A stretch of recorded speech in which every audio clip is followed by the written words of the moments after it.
Morning guys, pauwi na tayo. Natapos na naman ang isang night shift. At ayan, happy na tayo ulit. Kahit na medyo pagod dahil nakaraos.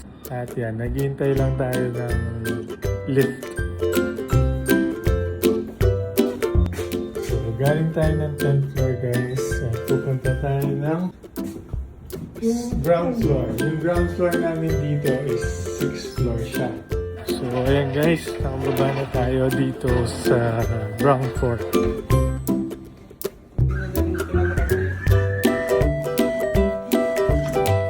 Ayan yung building namin, ginagawa pa siya. Diyan nga pala ako nagtatrabaho. At maghihintay tayo dito sa bus stop ng bus.